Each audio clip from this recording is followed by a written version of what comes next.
जय हिमालय जय भारत। संसार भर में हिमालय लोग यूट्यूब चैनल देख रहे आप सभी का स्वागत है और मैं हूं भारत की राजधानी नई दिल्ली से डॉक्टर हरीश चंद्र लखेड़ा।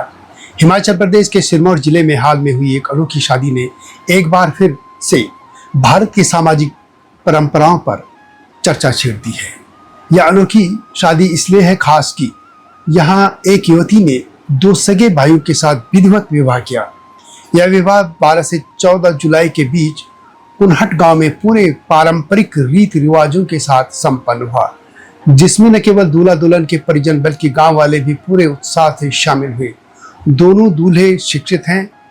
एक भाई हिमाचल प्रदेश के जल शक्ति विभाग में सरकारी सेवा में है, जबकि दूसरा विदेश में कार्यरत है। यह शादी आधुनिकता और परंपरा के अद्भुत संगम का प्रतीक बनकर सामने आई है। हिमाचल के कुनहट गांव में हुई यह शादी केवल न सामाजिक घटना नहीं बल्कि भारत के सामाजिक, आर्थिक और सांस्कृतिक विविधता की गहरी जड़ें दिखाने वाला एक प्रसंग है।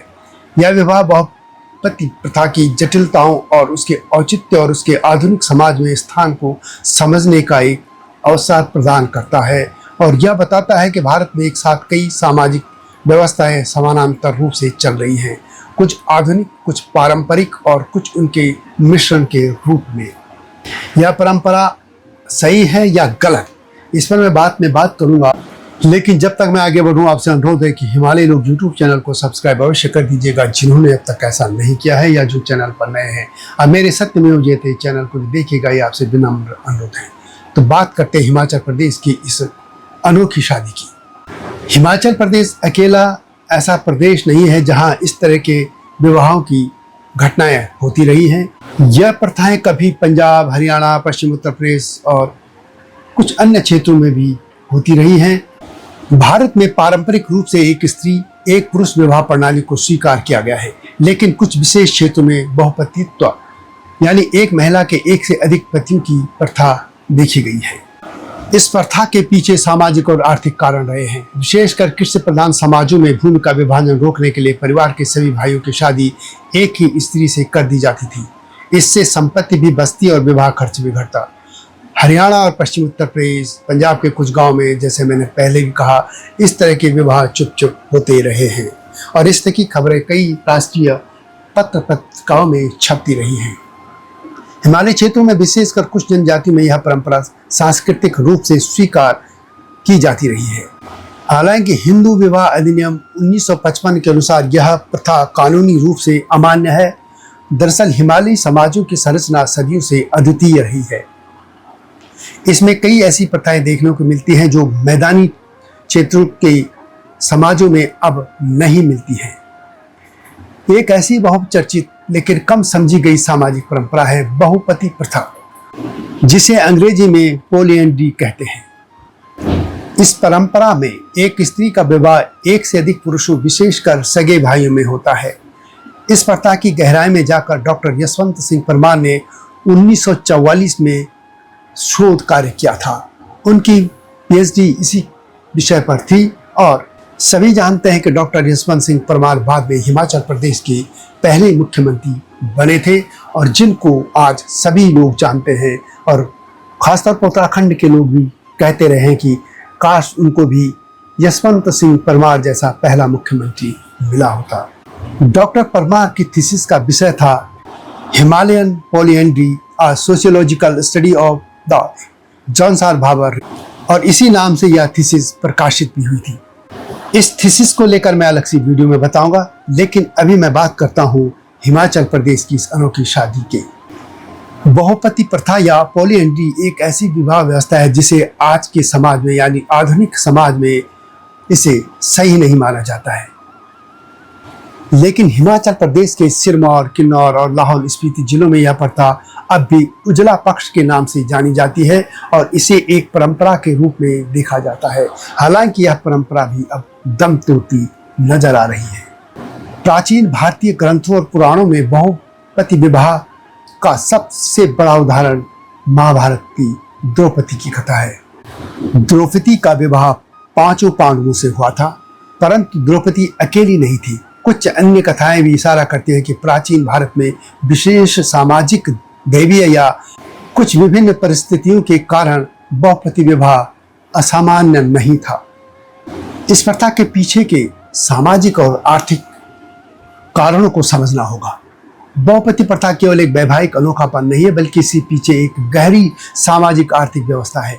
हिमालय क्षेत्र जहाँ कृषि योग्य भूमि सीमित है, या भारत के अन्य क्षेत्र जहाँ कृषि भूमि कम थी और परिवार बढ़ रहे थे, और जहाँ संसाधन कठिनाई से उपलब्ध होते हैं, वहाँ यह प्रथा संसाधनों के संरक्षण और पारिवारिक एकता की एक कुशल रणनीति मानी जाती है।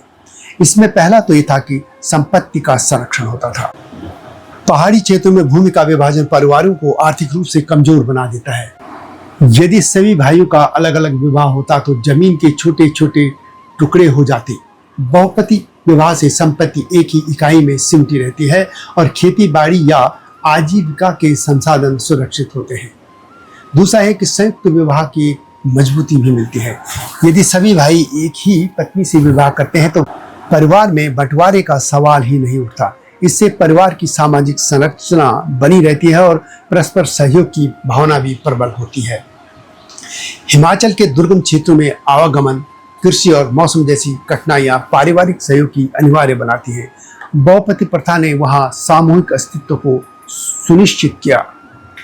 जैसा कि मैंने पहले कहा कि पौराणिक कथाओं में द्रौपदी का विवाह पांडवों से हुआ था, और आपको याद होगा कि पांडवों ने जो अपने वनवास के वर्ष बिताए थे वो इसी क्षेत्र में अधिक बिताए थे, या हिमाचल और उत्तराखंड का जो मध्य हिस्सा है उस क्षेत्र में, और माना जाता है कि यह परंपरा वहीं से आई। इस कालखंड में यह विवाह को ही पिछड़ेपन का प्रमाण नहीं है, क्योंकि वैसे भी इसमें तो एक भाई सरकारी सेवा में है और दूसरा विदेश में नौकरी करता है। यह बस एक प्राचीन परंपरा को निभाने की बात है। यह विवाह को ही मजबूरी नहीं है, बल्कि परिवार और समाज की सोच का एक हिस्सा है। यह समाज के पिछड़ेपन का भी प्रतीक नहीं है, बल्कि सोच समझकर लिया गया फैसला है। पूरे गांव और समाज की इसमें भागीदारी साफ करती है कि और सिद्ध करती है कि यह कोई गुप्त या विवादास्पद रिश्ता नहीं था, बल्कि समाज ने इसे स्वीकारा और खुले तौर पर आयोजित किया गया एक सामूहिक समारोह था। यह गांव की सामाजिक एकता और परंपराओं के प्रति सम्मान का परिचायक है। इस प्रथा को लेकर समाज भी आधुनिक काल में दो खेमों में बटा हुआ दिखाई देता है। एक वर्ग इसे महिलाओं के अधिकारों के विरुद्ध मानता है, तो दूसरा वर्ग इसे सामाजिक अनुकूलन और सांस्कृतिक विविधता के रूप में देखता है। कुल्हट गांव में हुआ विवाह इस बहस के लिए एक जीवंत उदाहरण प्रस्तुत करता है। नारीवादियों के लिए भी यह एक अच्छा सा विषय है, जो ये कह सकते हैं कि एक नारी को अपने जीवन का फैसला करने का उसे कुछ अधिकार मिलना चाहिए, और एक नारी ने यदि दो पतियों को चुना है तो इसमें बहस काहेगी, क्योंकि खुद दुल्हन ने कहा कि यह उस पर थोपा गया फैसला नहीं है, यह उसने सोच समझकर फैसला लिया है। यदि हाँ उस पर थोपा गया होता तो तब बात उठती। लेकिन यदि आप मेरा विचार सुनना चाहेंगे तो मेरा मानना है कि यह एक कुप्रथा है। समय के साथ सभी को बदल लेना चाहिए। यह कैसे संभव है कि एक नारी दो पुरुषों को तन मन का सुख एक समान दे, या कैसे वो इतना कर सकती है? इसलिए इन प्रथाओं को जितनी जल्दी विदा किया जाए वह पूरे समाज के लिए एक शुभ पहल होगी। हिमाचल के कुल्हट गांव में हुई इस शादी को लेकर आपके क्या विचार हैं, अवश्य लिखिएगा कमेंट बॉक्स में। अगली वीडियो हिमाचल प्रदेश के प्रथम मुख्यमंत्री डॉक्टर यशवंत सिंह परमार की थीसिस यानी पीएचडी यानी शोध कार्य पर बनाऊंगा, जल्दी लाऊं। तब तक जय हिमालय, जय भारत। हिमालय पे पेड़ हो तो गीत गाएंगी नदियाँ, गीत गाएंगी नदियाँ। पेड़ों पे चिड़िया है तो गीत गाएंगी नदियाँ, पेड़ों पे चिड़िया है तो गीत गाएंगी नदियाँ। माँ की लोरी जैसे होते हैं नदियों के गीत।